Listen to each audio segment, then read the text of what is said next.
Thank you, Mr. Chairman.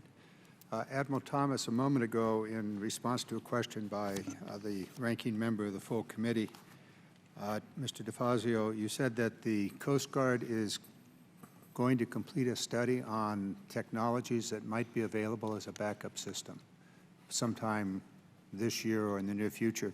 Could you expand on that and tell us what that study is all about and what technologies you're looking at? Congressman, let me first thank you for keeping us all focused on this really critical issue of a backup position navigation and timing system for our nation. I may have misspoke, but what I meant to say was that the Coast Guard is supporting DHS in their role on the National Executive Committee for Space-Based PNT. That committee is undertaking currently a requirements generation effort, which will define the requirements for a complementary PNT system.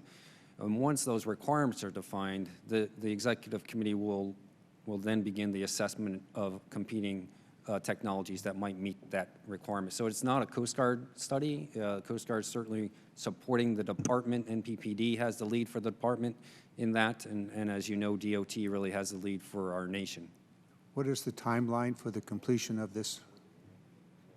I can't speak to the completion of the technology assessment, but I think I'm told the goal for the completion of the requirements document is this year.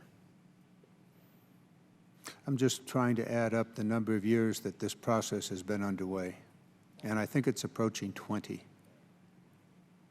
And frankly, I don't understand. It makes absolutely no sense to me.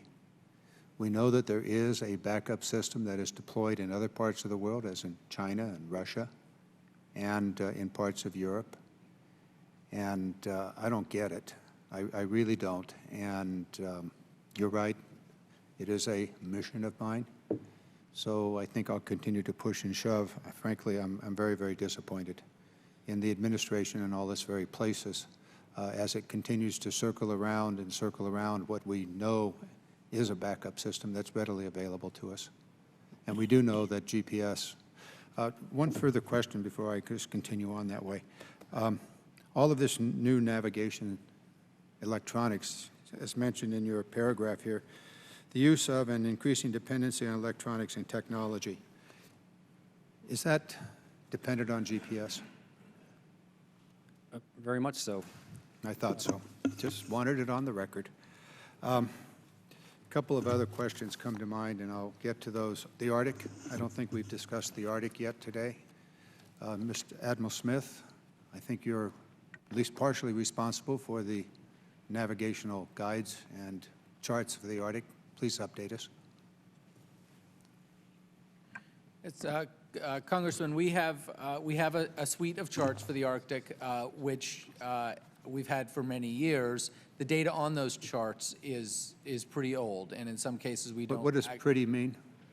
18th century, 17th century, 16th, or maybe 20th? Yes, going back to the 1800s in some case, but in fact that's true in other parts of the country as well. And so, you know, we are concerned about this, and we have been prioritizing our survey efforts and our charting efforts on the current and expected growth in economic activity in the Arctic. So we've been working with the Coast Guard on the port access route study, where most of the traffic will be, and ensuring that those areas are well surveyed and well charted. The Red Dog Mine and other sort of local areas of economic activity have been a high priority. Whenever we hear about, you know, vessels needing to go ashore or going into places, those become our next priority. Really the best method we have of knowing what's beneath the surface of the ocean is when somebody goes ashore and we can say, ah, we've discovered a new shoal? No, sir, that's not what I meant. I meant that that was an indication of where we needed to prioritize our efforts. So when they go ashore, we want to know why and where. What resources would be necessary to deal with this Arctic situation, which we know is the new Northwest or Northeast Passage?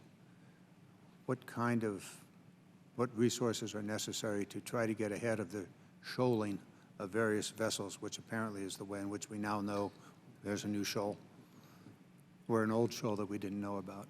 What do we need in resources? I guess I want to just clarify my remarks if you thought that I meant that we were updating the charts based on shoaling. Many small craft in Alaska actually are landing craft because there's no port facility. When they go ashore, that's how they get their their fuel and other things to the small towns up there. After that clarification, that the resources, we clearly are not going as fast as we could. We're hampered, as I said in my opening remarks, by the short survey season, by the age of our ships, and their ability to go to these remote places safely, and by the need to balance our survey and charting resources across the whole country. Just a final comment here. We have done numerous hearings about the Arctic, about the necessity of understanding the Arctic in detail, everything from icebreakers to beyond. And in every one of those hearings, the issue of charting and understanding the seafloor is of critical importance. I need from you and from the Coast Guard, we need, I should say, specific information on what the requirements are to advance our knowledge of the seafloor in the Arctic so that we can avoid shoaling as the principal way of understanding where the reefs are. So could you deliver some level of knowledge and information to us so that we might put that into our planning? Yes, sir. I know we're over time here, but we did conduct a study at Congress's request, and that study is currently in clearance. Thank you. I just make a comment. I believe that